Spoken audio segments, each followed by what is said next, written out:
Баршаңызға сәлем, сіздермен бірге Әсем, менің каналыма қош келдіңіздер. Салмасына сыр қосылып жасалатын осындай әдемі бір жасағаннан керемет болып шығатын ыстық нанымның видео рецептісін сіздерге ұсынатын боламын. Достар, және де кей өңірлерде, басқа мемлекеттерде хачапури сырым деп аталады. Және де осылай менде 5 штук шықты. Қамыр ашытып әуре болмайсыз. Тез, әдемі, осылай ыстық күйінде шаймен жесеңіз болады. Және осылай бір жұмыртқамызды алып, жақсылап осылай венчиктің көмегімен немесе шанышқының көмегімен осылай араластырып аламыз. Видеода көріп тұрғандарыңыздай қандай заттар керек, қанша мөлшерде керек, видеоның астына описаниеге қалдыратын боламын, достар. Және де айранымды құйдым. 300-400 мг айранымды құйып осылай. Видеода көріп тұрғандарыңыздай жақсылап араластырып алатын боламыз. Шай қасықпен осылай бір қасық тұз қосасыз. Және де тамақ ішетін ас қасықпен бір қасық қант қосасыз.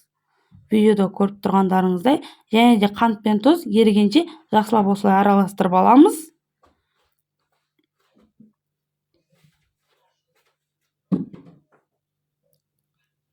Және де енді осылай ас қасықпен өлшеп 3 қасық май қосатын боламыз. Сұйық май жақсылап араластырып аламыз.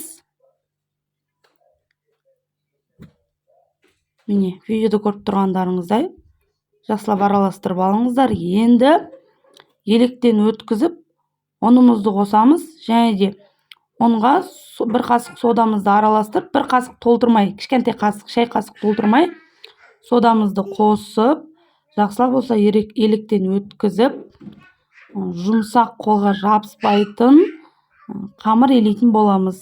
Міне, видеода көріп тұрғандарыңыздай шамамен көз мөлшермен 300 грамдай, 350 грамдай осындай ұн қостым. Және де міне жақсылап осылай жұмсақ болу керек, міндетті түрде. Қолға жабыспауы керек, себебі құрамына жұмыртқа қосылды, май қосылды, сондықтан қолға жабыспайтын осындай жұмсақ қамыр елейтін боламыз. Міне, видеода көріп тұрғандарыңыздай. Және де осыны 5-ке бөліп алдым мен. Міне, 5-ке бөліп алып, осылай әдемілеп домалақтап аламыз. Және де енді үстін жауып қойып сүлгімен осылай чоркадан сырымызды өткізіп алатын боламыз.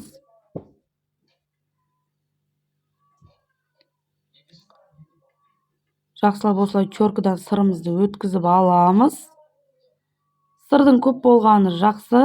Енді қатты көп салмаңыздар, керекті мөлшерде салып, ортасына осылай видеода көріп тұрғандарыңыздай түйіп алатын боламыз. Міне, жақсылап осындай кішкентай оқтаумен әдемілеп жайып аламыз. Және де енді керекті мөлшерде, осылай аз емес, көп емес, керекті мөлшерде тестасына қарай осылай жақсылап сырымызды салып алатын боламыз. Міне, ақырындап шетінен осылай видеода көріп тұрғандарыңыздай осылай түйіп алыңыздар. Жақсылап түйіңіздер, сыр шығып кетпейтіндей дұрыстап, міне видеодағындай осылай түйіп аламыз. 5 хачапуримізді осылай жақсылап түйіп алдым. Міне екіншісін тағы да көрсетіп жатырмын.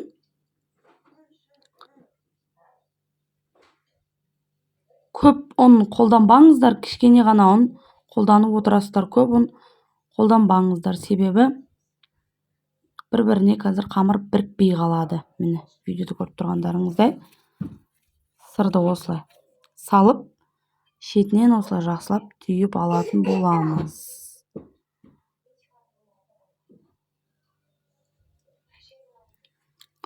Бес хачапуримді жақсылап түйіп алдым. Енді ақырындап шетінен пісіретін боламыз. Міне, ең алғаш түйген хачапурим, ең бірінші.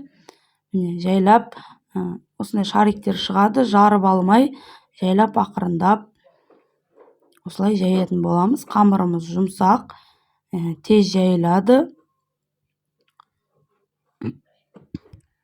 Осылай ақырындап жайып алатын боламыз. міне видеода көріп тұрғандарыңыздай. Және де енді асты жабыспайтын табамызға жай отта 1,5-2 минуттай екі бетін пісіріп алатын боламыз.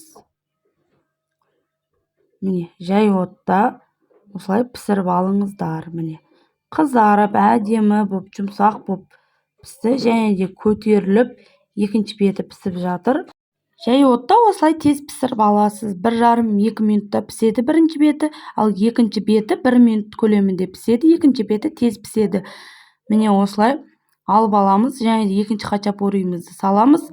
Және де піскен бірінші хачапурийімізді міне осылай май жағып отырамыз екі бетіне, сонда жұмсақ, әдемі, дәмді болады.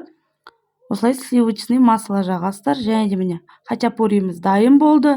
Баршаңызға ас болсын достар.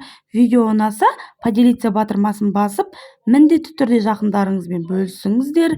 Бір жасағаннан осылай сәтті шығады. Осылай жұмсақ қып, әдемі қып, шаймен ішсеңіздер болады. Комментарийге өз пікірлеріңізді қалдырыңыздар достар. Видео ұнаса лайк басып қойыңыздар достар.